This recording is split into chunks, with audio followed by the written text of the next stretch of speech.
요압이 나팔을 불어 백성들에게 그치게 하니 그들이 이스라엘을 추격하지 아니하고 돌아오니라. 그들이 압살롬을 옮겨다가 숲을 가운데 큰 구멍에 그를 던지고 그 위에 매우 큰 돌무더기를 쌓으니라. 온 이스라엘 무리가 각기 장막으로 도망하니라. 압살롬이 살았을 때 자기를 위하여 한 비석을 마련하여 세웠으니 이는 그가 자기 이름을 전할 아들이 내게 없다고 말하였음이더라. 그러므로 자기 이름을 기념하여 그 비석에 이름을 붙였으며 그 비석이 왕의 골짜기에 있고 이제까지 그것을 압살롬의 기념비라 일컫더라. 사독의 아들 아히마아스가 이르되 청하건대 내가 빨리 왕에게 가서 여호와께서 왕의 원수 갚아주신 소식을 전하게 하소서. 요압이 그에게 이르되 너는 오늘 소식을 전하는 자가 되지 말고 다른 날에 전할 것이니라. 왕의 아들이 죽었나니 내가 오늘 소식을 전하지 못하리라 하고, 요압이 구스 사람에게 이르되 내가 가서 본 것을 왕께 아뢰라 하매 구스 사람이 요압에게 절하고 다름질하여 가니, 사독의 아들 아히마아스가 다시 요압에게 이르되 청하건대 아무쪼록 내가 또한 구스 사람의 뒤를 따라 달려가게 하소서 하니, 요압이 이르되 내 아들아 너는 왜 달려가려 하느냐. 이 소식으로 말미암아서는 너는 상을 받지 못하리라 하되, 그가 한사코 달려가겠노라 하는지라. 요압이 이르되 그리하라 하니 아히마아스가 들길로 다름질하여 구스 사람보다 앞질러 가니라. 아멘. 압살롬의 죽음으로 전쟁은 끝이 났습니다. 그러나 이 전쟁은 오늘 우리에게 상처만 남긴 전쟁으로 기록되어 있습니다. 그것도 아들이 아버지를 배신하여 반역을 일으킨 슬픈 사건으로 우리는 기억합니다. 우리가 겪었던 6.25처럼 동족 상잔의 비극이 일어난 날로 이스라엘 백성들에게도 기억되었습니다. 그래서 요압은 전쟁의 승리를 알리는 일을 주저합니다. 아히마아스가 왕에게 승리를 알리겠다고 나섰지만 요압은 그를 만류합니다. 끈질긴 아히마아스의 요청에 못 이겨 보고 들은 것을 전하도록 허락하기는 했지만 이 전쟁은 그만큼 슬픈 전쟁이었습니다. 이 전쟁에서 죽은 압살롬은 왕의 가족들이 묻히는 가족묘에 묻히지 못했습니다. 압살롬의 신부는 왕자였지만 반역죄를 지은 죄인이었기 때문입니다. 압살롬이 묻힌 무덤은 숲을 가운데 있던 구멍에 돌을 쌓은 돌무덤이었습니다. 돌무덤은 저주받은 사람의 무덤을 의미합니다.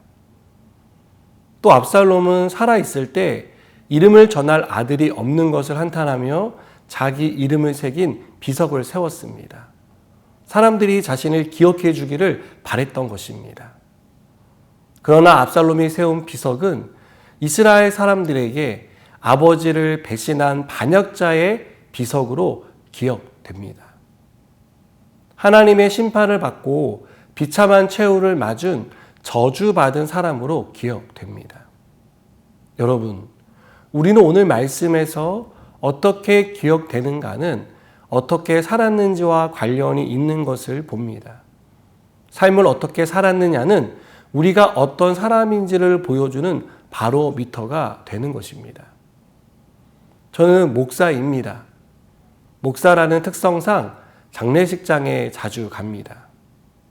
장례식을 가면 고인이 가족들에게 또 친구와 지인들에게 어떤 사람이었는지를 듣게 됩니다. 누구나 좋은 사람으로 기억되기를 바랐을 것입니다. 고인을 떠올릴 때마다 얼굴에 미소가 지어지고 좋은 추억만 남아있기를 바랄 것입니다. 대부분의 사람들은 가족과 지인들에게 그런 사람으로 또 좋은 추억을 떠올리게 하는 사람으로 남습니다. 저는 여기에 더해 우리 모두가 믿음의 사람으로 기억되었으면 좋겠다는 바람이 있습니다. 그러기 위해 오늘 우리에게 주어진 삶을 잘 살아내야 합니다. 특별히 그리스도인으로서 하나님께 충성된 모습을 보여야 합니다. 그러려면 먼저 믿음으로 살아야 합니다. 우리는 세상 속에 살고 있습니다. 세상의 영향에서 벗어나 살고 싶어도 그렇게 살기가 어려운 상황 가운데 놓여 있습니다. 그래서 더더욱 믿음으로 살아야 합니다. 사람들이 살아가는 방식으로 살지 않아도 하나님이 도와주시고 하나님이 우리 인생을 책임져 주신다는 믿음이 없으면 우리는 세상의 영향력에서 벗어날 수 없습니다. 또한 하나님의 말씀을 따라 살아야 합니다. 여러분, 믿음은 들음에서 나는데요. 그 들음은 하나님의 말씀으로 말미암습니다. 우리가 세상의 영향력에서 벗어나 믿음으로 살려면 말씀 위에 서 있어야 한다는 것입니다. 하나님이 말씀하시는 것이 무엇인지를 알고 그 말씀을 붙들 때 우리의 믿음이 떨어지지 않을 수 있음을 가르쳐 줍니다. 세상에는 많은 유혹이 있죠. 삶을 살다 보면 우리가 만나고 싶지 않은 고난도 만나고요. 시련이 닥쳐오기도 합니다.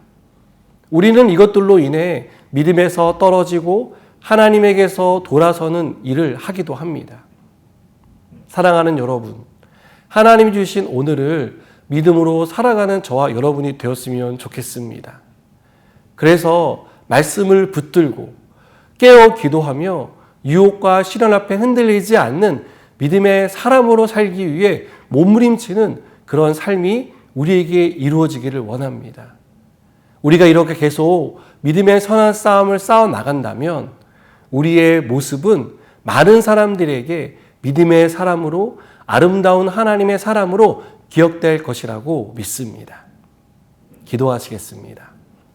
하나님, 우리가 하나님의 말씀에 충성되이 따르고 그 말씀 가운데 우리의 삶을 든든히 세워나가는 믿음의 사람 되게 하여 주시옵소서. 예수님의 이름으로 기도드립니다. 아멘.